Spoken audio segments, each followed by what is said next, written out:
उन 22 अध्यायों में महाभारत के ऊपर टीका लिखी, लेकिन 4 से लेकर 9 अध्याय, 6 अध्याय उन्होंने रामायण के ऊपर टीका लिखी है श्री मध्वाचार्य जी ने। हम उन्हीं के संप्रदाय में, असल मध्व गौड़ी संप्रदाय। तो पिछले वर्ष हमने रामनवमी पे जो राम कथा करी थी वो रामचरितमानस से करी थी। इस बार हम माधवाचार्य जी का कुछ कुछ टॉपिक हम उसमें से लेंगे, तो अगली बार हम जो क्या अलग रामायण, आनंद रामायण से कर सकते हैं। तो मध्वाचार्य जी ने जो 6 अध्याय में उन्होंने रामलीला के ऐसे ऐसे गूढ़ रहस्य उसमें दिए हैं, जो सारे पुराण पढ़ने के बाद और सारी रामायण पढ़ने के बाद भी आप जो समझ नहीं आएगा, वो इन 6 अध्यायों में उन्होंने स्पष्ट रूप से पूरे रामलीला का पूरा वर्णन किया गया है। तो हम राम कथा, हम श्री मध्वाचार्य जी के इसमें से थोड़ा टॉपिक लेंगे और थोड़ा सा रामचरितमानस और वाल्मीकि रामायण से। तो हम, क्योंकि रामचरितमानस में पहले वर्णन है कि उन्होंने प्रताप भानु का चरित्र दिया है। प्रताप भानु के चरित्र के बाद उन्होंने रामलीला शुरू करी है कि रावण का कैसे अवतार होता है। क्योंकि वाल्मीकि रामायण में उन्होंने फिर वर्णन दिया है कि रावण ने कैसे कैसे करके उन्होंने दिग्विजय करी थी, और कहाँ कहाँ जाके उन्होंने जो है किस किस से युद्ध किया, किस किस को परास्त किया, और सीता देवी कौन है, रामचंद्र जी कौन है, रामचंद्र जी क्यों आए हैं। आज हम इसके ऊपर थोड़ा सा विचार करते हैं कि भगवान रामचंद्र जी जो है मर्यादा पुरुषोत्तम है, वो इस धराधाम पे मर्यादा की स्थापना करने आए। और दूसरा कारण, इस में जो यहाँ पे इतने राक्षस थे, इतने राक्षस कि वो, जब आगे आगे पढ़ेंगे कि भगवान राम जी कैसे कैसे राक्षसों का वध किया, कि जब हनुमान जी जब अशोक वाटिका जाते हैं, तो अशोक वाटिका के समय जब उन्होंने अशोक वन को जब उड़ाड़ा था, तो 80 करोड़ राक्षस तो सिर्फ उस समय आए थे। और वाल्मीकि रामायण में वर्णन है कि जब वानरों की सेना आती है, तो एक शंख, एक पद्म, मतलब हमने सिर्फ सुना है करोड़, लाख, करोड़, 10 करोड़, खरब, अरब, खरब, खरब के आगे क्या होता है, नील, पद्म, शंख।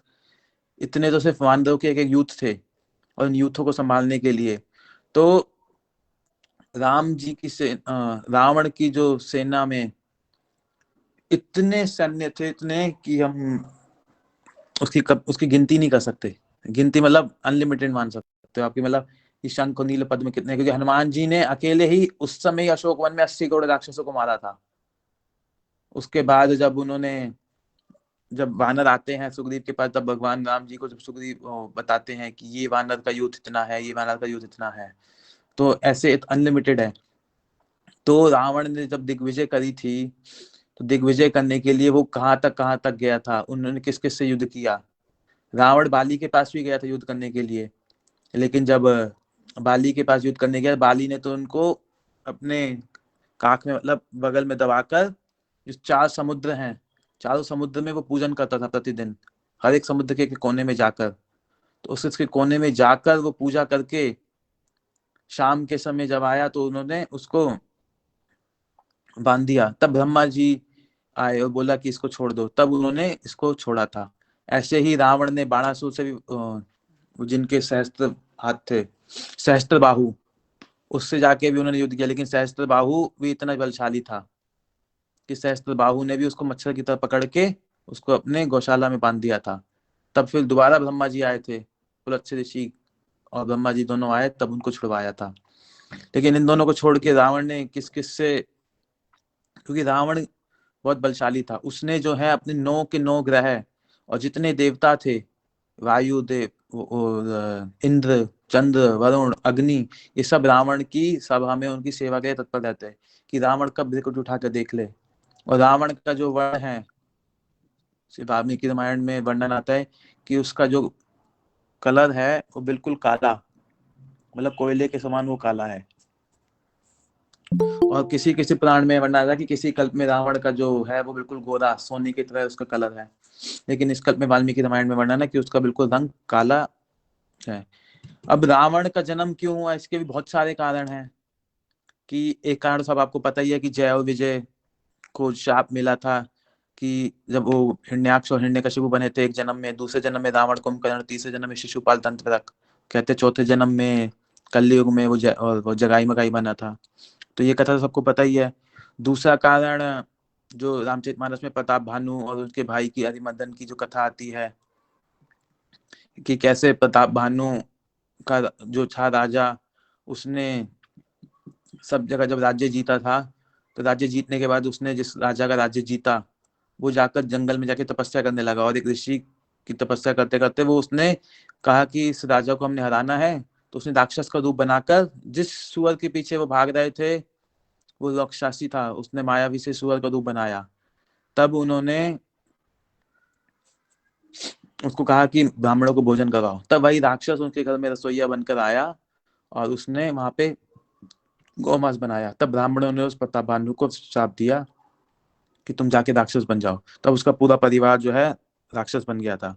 तो एक कारण ये भी है रावण बनने का, कि रावण कुंभकर्ण बना था। एक कल्प में ये कथा है, एक कल्प में ये कथा है कि जो शिव जी के गण हैं, जब नारद मुनि विवाह करना चाहते थे, ये कथा भी रामचरितमानस में आए, तो विवाह करने के लिए जब उन्होंने देखा कि नारद जी की कथा कि एक समय उन्होंने हिमालय में तपस्या करी, तब इंद्र ने उनको अप्सरा भेजी थी।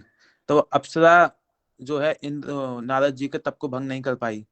तो नारद जी को थोड़ा सा अभिमान आ गया कि मैंने क्या काम को भी जीत लिया, जिस काम को शिव जी नहीं जीत पाए उस काम को मैंने जीत लिया। तो शिव जी के पास गए, शिव जी ने मना किया कि लेकिन विष्णु को मत बताना।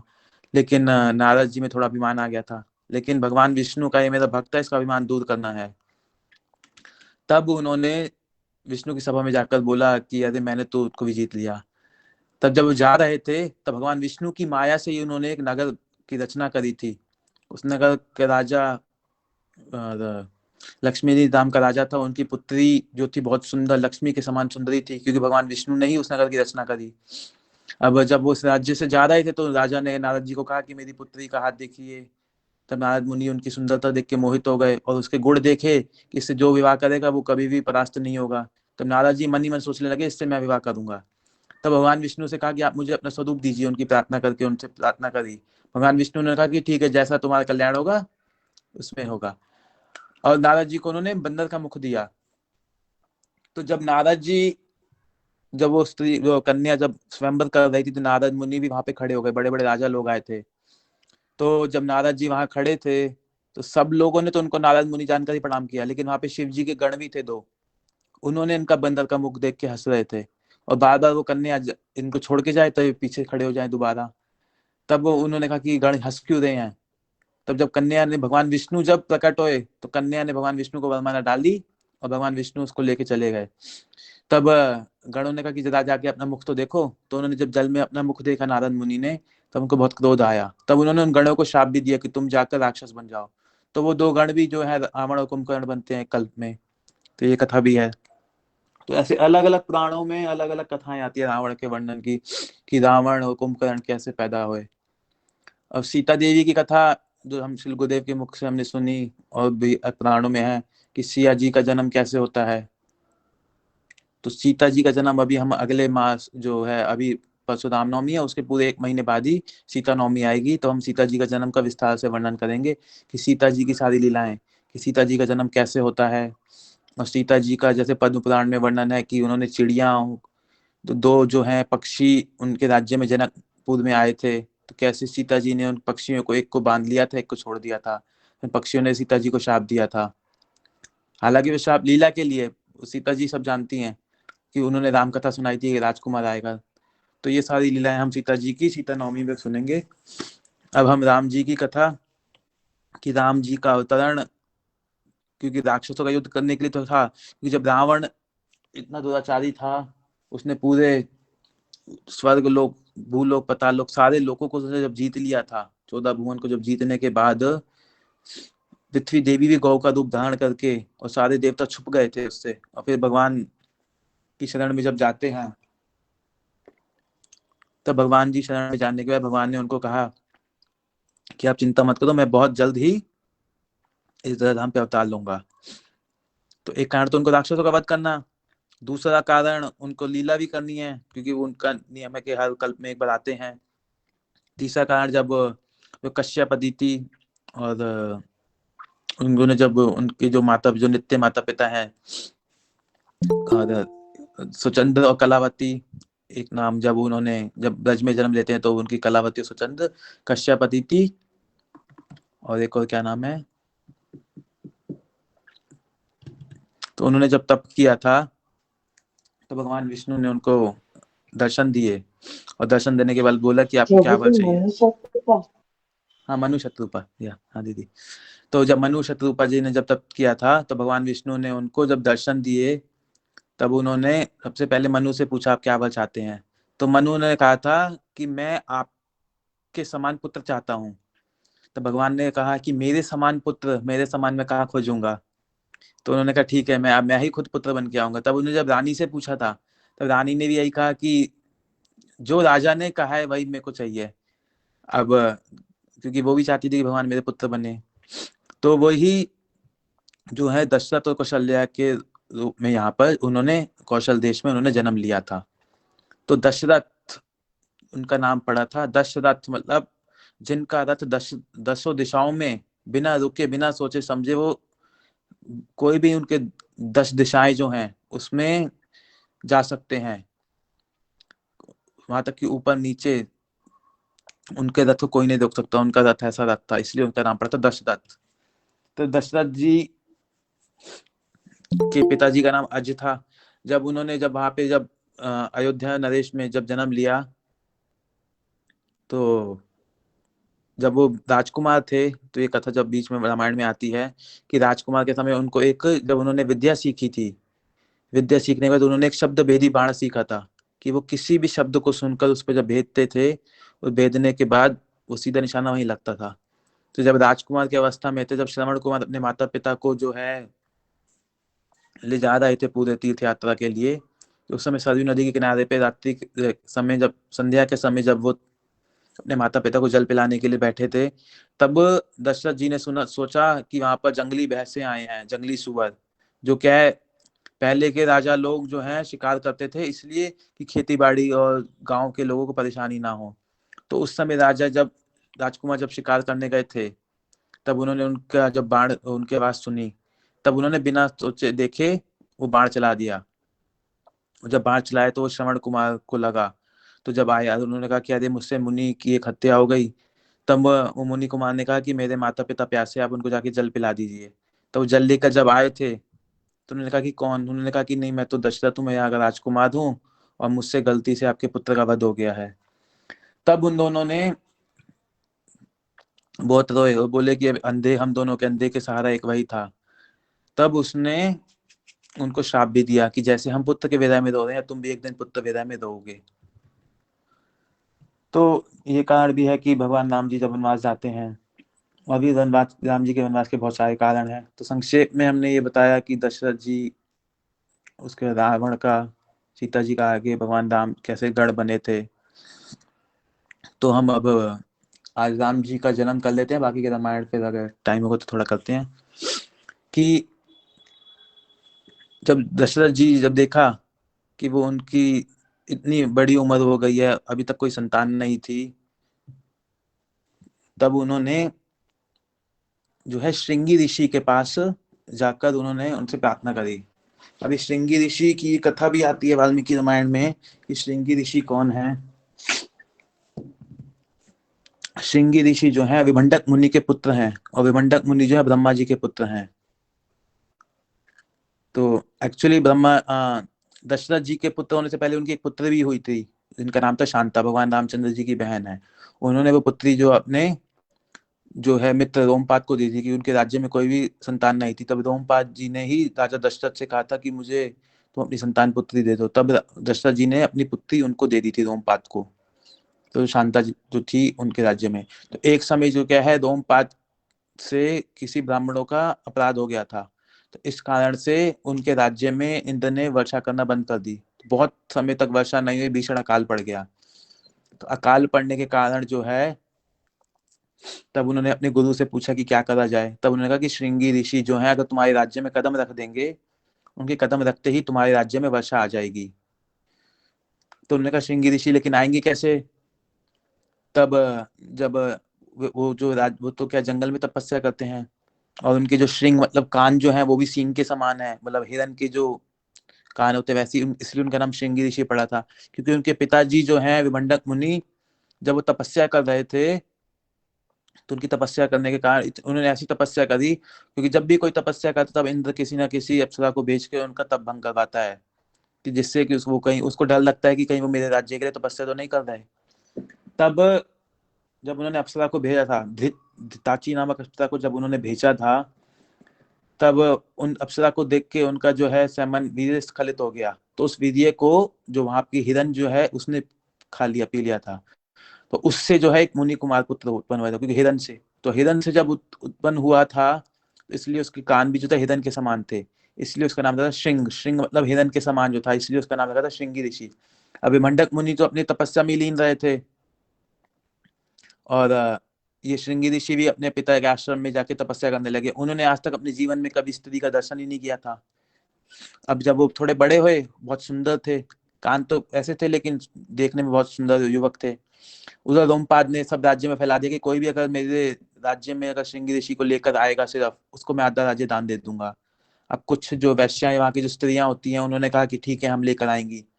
तब उन्होंने कहा कि हमको कुछ ऐसे साधन चाहिए जिससे हम उसको लेकर आए।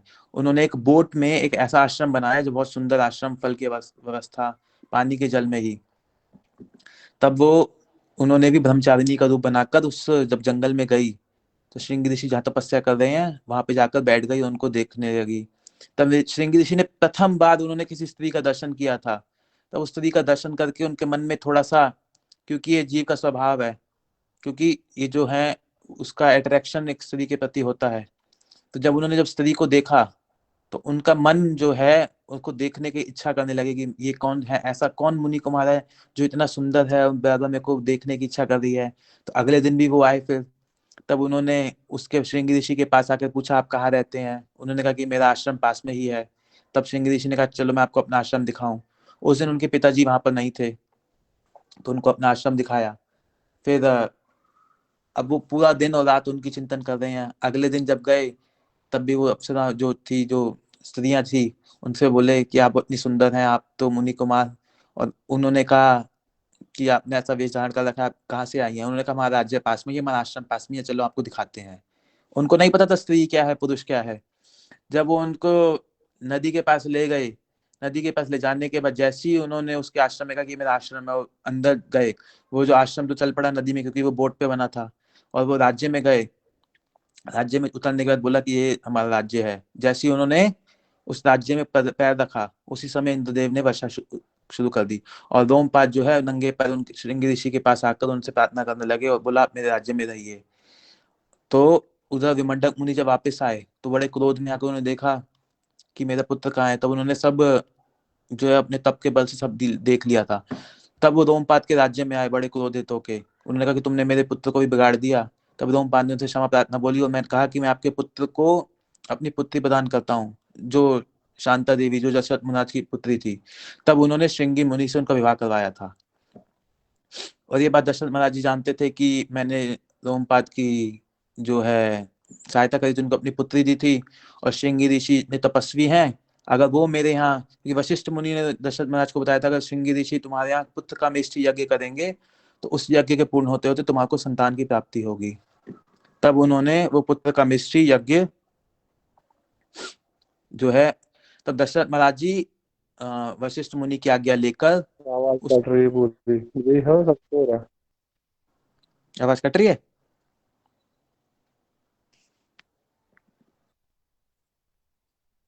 अच्छा, ठीक है, ठीक। फिर मेरा नेटवर्क कंटिन्यू।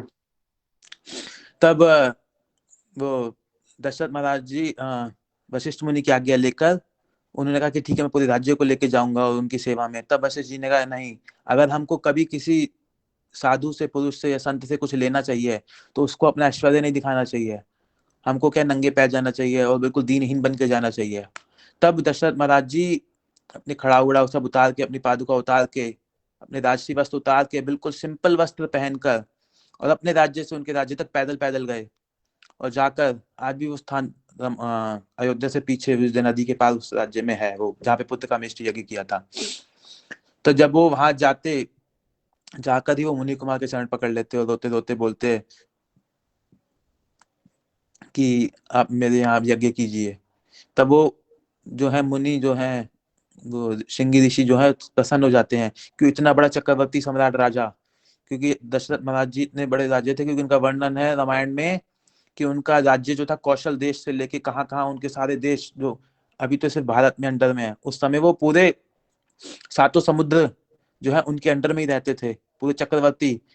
अभी पूरा वर्ल्ड मान सकते हैं हम, जो अभी प्रेजेंट में जो पूरा वर्ल्ड है, तो पूरे वर्ल्ड के राजा मतलब एक, अब तो सब डिफरेंट हो गए, तो सारे सारे सारे पूरे इलावत वृक्ष के जो राजा थे, इतना बड़ा राजा होकर जो है मेरे पास आया दीनहीन बनकर, तब उन्होंने प्रसन्न होकर कहा ठीक है। तब उन्होंने उनके लिए पुत्र कामेष्टि यज्ञ किया। तो जब पुत्र कामेष्टि यज्ञ किया था, तब स्वयं अग्निदेव प्रकट होकर उनको खीर प्रदान करी थी। और वो खीर जब ऋषि कुमार इन्होंने श्रृंगी ऋषि ने दशरथ महाराज को जब वो खीर दी, तब दशरथ महाराज जी ने वो खीर का आधा भाग जो है कौशल्या देवी को, और उसके जो आधा भाग था उसके भी दो पार्ट किए, एक जो है कैकई को दिया, और जो एंड में जो बचा था उसके भी दो भाग करके उन्होंने सुमित्रा को दिया। तो इसलिए जो आधा पार्ट कौशल्या देवी को दिया था, उससे तो भगवान रामचंद्र जी कौशल्या देवी के घर में आए थे। और जो हाफ था उसके में भी जब उन्होंने एक वन हाफ दिया था कैकई जी को, उसमें भरत जी आए थे। और जो सेकंड हाफ था उसके दो पार्ट करके सुमित्रा जी के दो जुड़वा पुत्र हुए थे, वो लक्ष्मण शत्रुघ्न।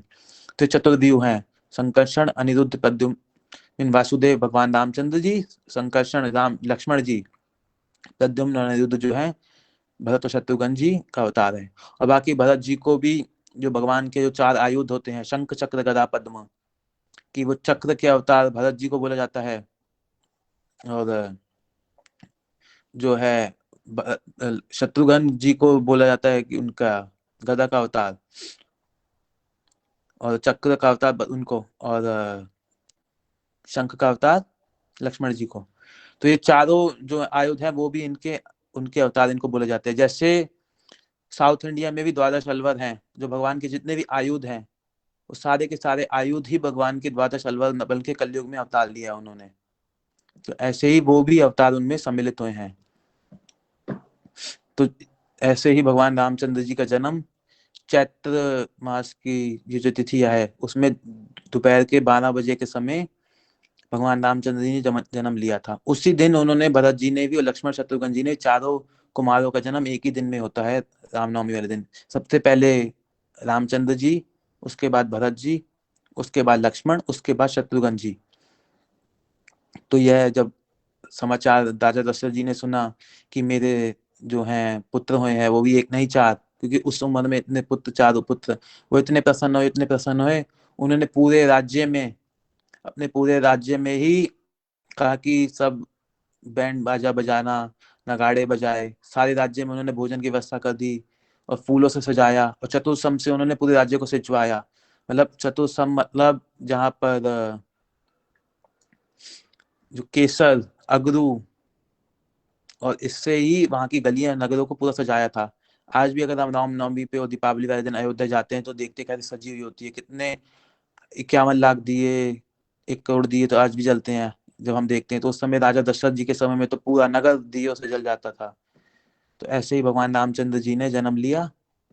आगे की लीला हम कल सुनेंगे, कैसे भगवान राम जी ने विद्याधन किया, विश्वामित्र जी के साथ गए, फिर सीता विवाह, धनुष यज्ञ हम ये कल करेंगे। फिर कल तक वनवास तक देख लेंगे, फिर परसों वनवास के बाद युद्ध और वापस आना। तो आज हम रामचंद्र जी का जन्म हमने पूर्ण किया। कल बाकी के अयोध्या कांड, बाल कांड आज पूरा, अयोध्या कांड हम कल शुरू करेंगे। ठीक है सुकांत प्रभु, आप।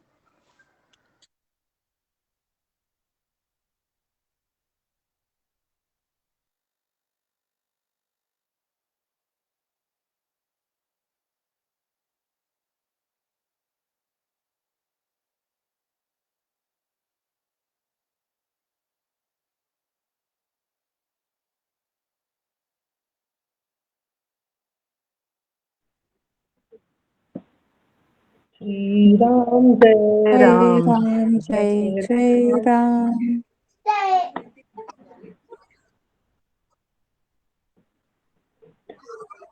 जय सिया जय राम श्री राम जय जय हनुमान।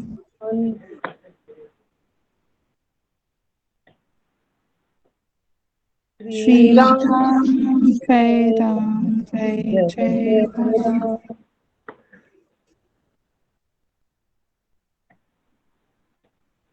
जय जय सीता जय सीताराम जय जय हनुमान। हनुमान।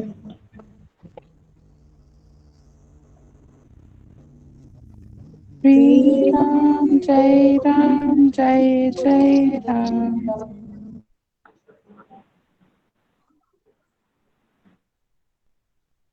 जय सीताराम जय जय हनुमान।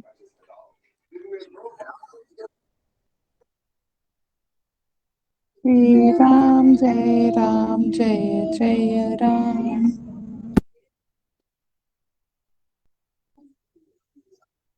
श्री राम जय जय राम।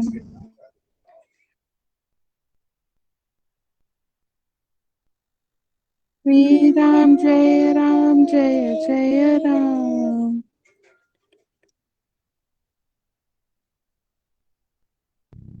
श्री राम जय जय राम।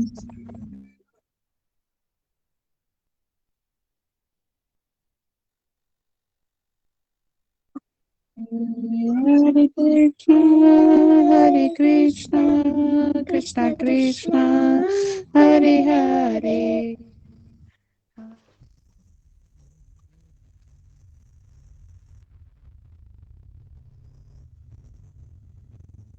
हरे राम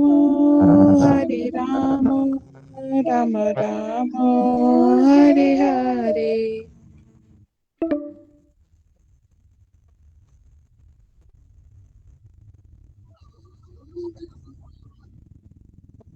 कृष्णा हरे कृष्णा कृष्णा कृष्णा हरे हरे।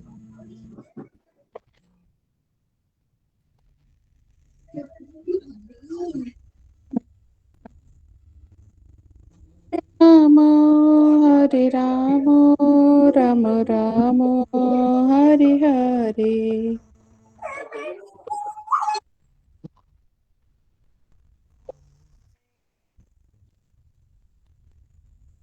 जय जय गुरुदेव गुरुदेव गुरुदेव गुरुदेव। हरि हरि बोल। हरे कृष्णा प्रभु।